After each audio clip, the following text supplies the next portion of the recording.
हर व्यक्ति के जीवन में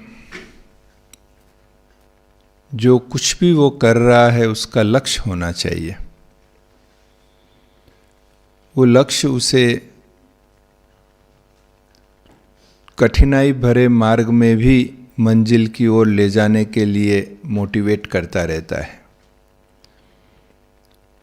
इस ईश्वरीय विश्वविद्यालय के स्टूडेंट के रूप में हमारा लक्ष्य है कि हम देवी देवता की, लक्ष्मी नारायण की डिग्री प्राप्त करें।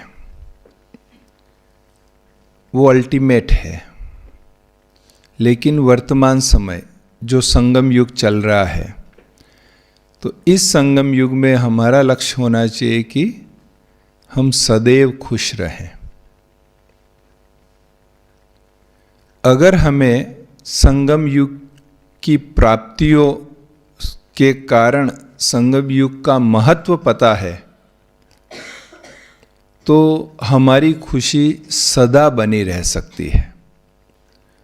पर चूंकि प्राप्तियां ध्यान में नहीं रहती है, इसलिए इसका महत्व भी ध्यान में नहीं आता है, और इसीलिए खुशी का जो ग्राफ है वो ऊपर नीचे होता रहता है। अब आप सोचो, अगर किसी को प्रधानमंत्री के पास रहने का सौभाग्य मिल जाए और वो भी घनिष्ठ संबंध के रूप में उनके साथ रहना हो, तो उसकी खुशी कितनी अधिक रहेगी और सदा रहेगी। तो यहाँ तो स्वयं परमात्मा पिता जो सारे विश्व का संचालन कर रहा है, वो विधि पूर्वक कर रहा है सब कुछ, उनके साथ इतनी घनिष्ठता का हमारा संबंध बना है। हमें अनुभव भी हुआ है, हमने सुना है, समझा है, और उसको धारण करने का भी हम पूरा प्रयास कर रहे हैं। तो अगर सदैव वो स्मृति रहे तो हमारी खुशी सदा बनी रह सकती है। इसका मतलब ये नहीं है कि चुनौतियां नहीं आएगी, क्योंकि कलयुग है दुनिया में, तो उसके कारण चुनौतियां तो हर प्रकार की, हर जगह, हर तरह से आ सकती है।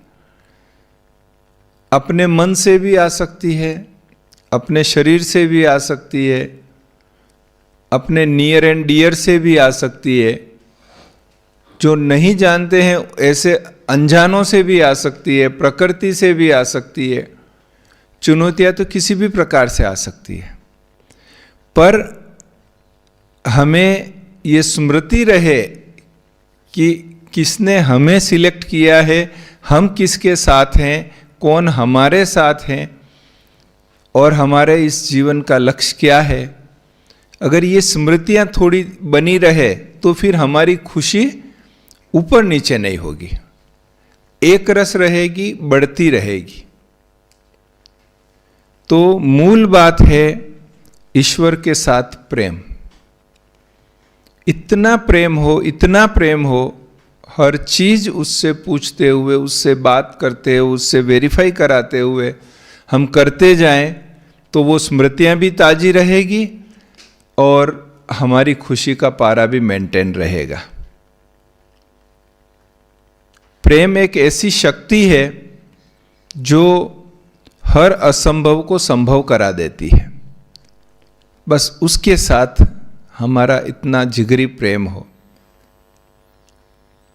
अलग से याद करने के घंटे नहीं गिनने पड़े कि कितना घंटा याद किया, 8 घंटे का चार्ट पूरा हुआ कि नहीं हुआ, पर इतने प्रेम में हम मगन हो उसके साथ कि हर पल वही हो हमारे साथ।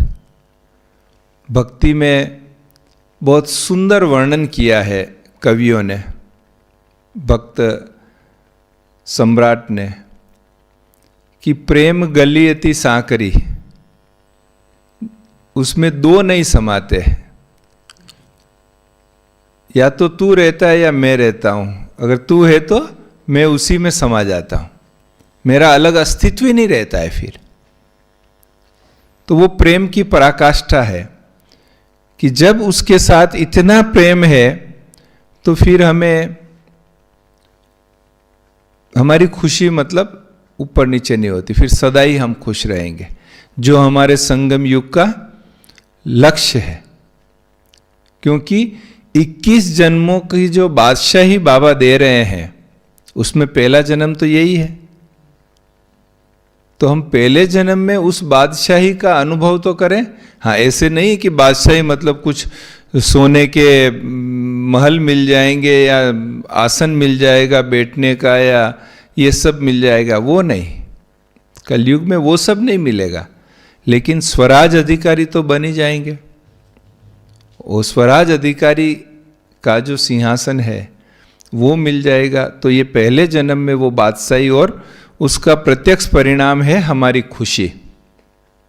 इस बादशाही का प्रूफ क्या है? हमें बादशाही मिली है, इसका प्रूफ क्या है? दुनिया में तो अभी बादशाही कांटों का ताज है।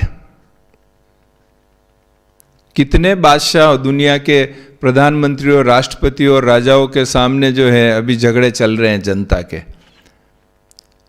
लेकिन हमारी बादशाही सदा खुशी देने वाली है। तो ये जो है ना खुशी वाला, ये हमारा इस जन्म का टारगेट पक्का होना चाहिए।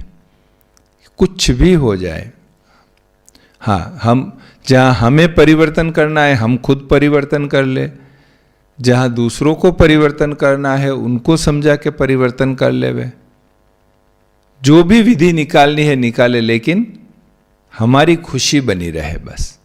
ये मतलब बॉटम लाइन जिसको कहते हैं वो ये है बॉटम लाइन।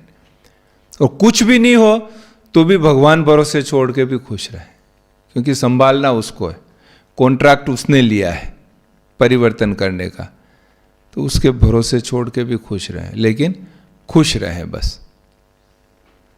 तो यही हमारी शुभ भावना है कि सभी सदैव खुश रहें। ओम शांति। एक कदम, बस एक कदम, एक कदम, बस एक कदम, तू चलता चल, तू चलता चल, संपूर्ण बने मंजिल मिले, इसके लिए